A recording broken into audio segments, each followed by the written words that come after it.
احتشام صاحب، اچھی خبریں تو بہت ساری ہیں، چین، سعودیہ اور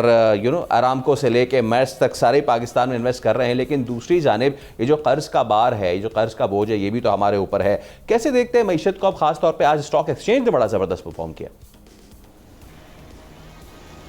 دیکھیں فیصل، ہمارے ملک میں تو سیاست ہوتی ہے جس طرح ہر ملک میں سیاست ہوتی ہے، اور اس کے بعد پھر انٹرنیشنل لیول پہ جو سیاست ہوتی ہے اس کا باہر کے ملکوں پہ شاید اتنا اثر نہیں ہوتا جتنا ہمارے یہاں اثر ہوتا ہے۔ ابھی لوکل اور انٹرنیشنل پولیٹکس کو اگر آپ لے کے دیکھیں، ساتھ لے کے چلیں، تو ہم تو جس طریقے سے سینڈوچ بن رہے ہیں امریکہ اور چائنا کے درمیان، تو ہمارے لیے تو ہر آنے والا دن جو ہے نا وہ پریشان کرنے کے مترادف ہے۔ لیکن جو اچھی بات ہے، اچھے پہلوؤں پہ زیادہ غور کرنا چاہیے۔ یہ ماننا پڑے گا 7-8 مہینے سے یہ SIFC کا ایک بڑا زبردست رول ہوا ہے۔ آپ نے دیکھا اس پہ اعتماد کا اظہار کیا، نہ صرف ملکوں نے کیا، چائنا نے، سعودی عرب، UAE، قطر، اس کے علاوہ انٹرنیشنل انویسٹر جو ہے نا وہ بھی پاکستان کی طرف آنے کے لیے تیار ہیں۔ ابھی دیکھیں پچھلے دنوں جب آپ کو یاد ہوگا کہ جب $100 بلین کی پاکستان میں انویسٹمنٹ پہ بات ہوئی کہ جی گوادر میں مزید انویسٹمنٹ ہوگی، اس کے بعد اپنا پیٹرولیم سیکٹر میں ہوگی، انرجی سیکٹر میں ہوگی، ایگریکلچر سیکٹر میں ہوگی، اس کے بعد سے پھر ہمارے یہاں پولیٹیکل انسٹیبلٹی ہوئی، اس کے بعد آپ نے دیکھا آہستہ آہستہ چیزیں رک گئیں۔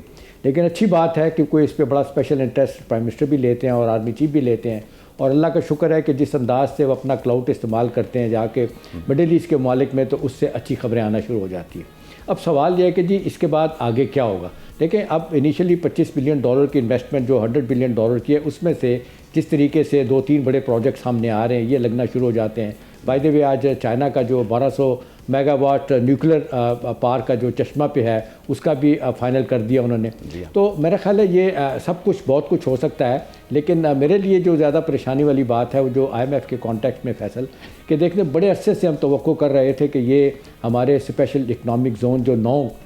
بننے تھے، اس پہ سیکنڈ فیز میں کام ہونا تھا۔ امریکن نے تھرو IMF کے پھر شرط لگا دیے کہ جی آپ اکنامک زون نہ بنائیں، جبکہ ساری لوکل اور انٹرنیشنل اسٹڈیز کہتی ہیں کہ پاکستان سے یہاں اگر یہ بن جاتے ہیں 9 اکنامک زون، انڈسٹریل زون، تو ایکسپورٹیبل گڈز اتنا ہو جائے گا کہ ہمارا مڈل ایسٹ میں ہم زبردست طریقے سے جو ہے نا وہ اپنی پینیٹریشن کر سکتے ہیں، ہماری ایکسپورٹ بہت اچھی طریقے سے بڑھ سکتی ہے۔ لیکن ہم نے دیکھا کہ اس سارے کانٹیکسٹ میں اب IMF جس طریقے سے ہمیں اسکویز کر رہا ہے، برابر کی شرطیں لگایا جا رہا ہے، اور بار بار یہی بات آتی ہے کہ پیچھے امریکہ کھڑا ہوا ہے۔ تو میرا خیال ہے اس سارے معاملے میں اس کے باوجود بھی میرا خیال ہے جو گورنمنٹ پہ لیول پہ SIFC لیول پہ ہو رہا ہے بہت کچھ ہو رہا ہے۔ اچھی بات ہے کہ چائنیز کو بھی سمجھ آ رہی ہے کہ جس طریقے سے ہندوستان کو تھپکی دی جاتی ہے امریکہ کی طرف سے، اس ریجن میں اس کو بدماش بنا کے پیش کرنا ہے انہوں نے، اور وہ چائنا کے مقابلے میں ہمیں کہتے ہیں کہ جی کھڑا کرنا ہے تو آپ پیچھے ہٹ جائیں۔ تو میرا خیال ہے ہماری مشکلات کے باوجود الحمدللہ بہت ساری چیزیں جو ہے نا وہ ٹھیک ہو رہی ہیں۔ اور یہ جو آپ بات کر رہے ہیں فورن ڈائریکٹ انویسٹمنٹ، یہ آج بھی ہماری 23% ہے GDP کا، یہ انویسٹمنٹ آنا شروع ہو جاتی ہے تو چیزیں ٹھیک ہو جائیں گی۔ آخری بات یہ ہے کہ IMF کے پروگرام میں جو جانا ہمارا 3 سال کا جو پروگرام ہے $7 بلین کا، اصل امتحان اس میں یہ ہوگا فیصل کہ کیا 2028 جب پورا ہوگا تو کیا دوبارہ ہم IMF کے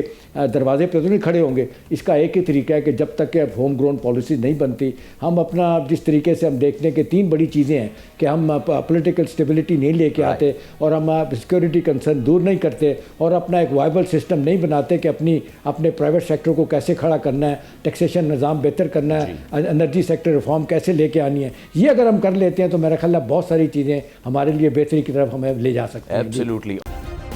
سبسکرائب کریں اور بیل دبائیں تاکہ کوئی خبر رہ نہ جائے۔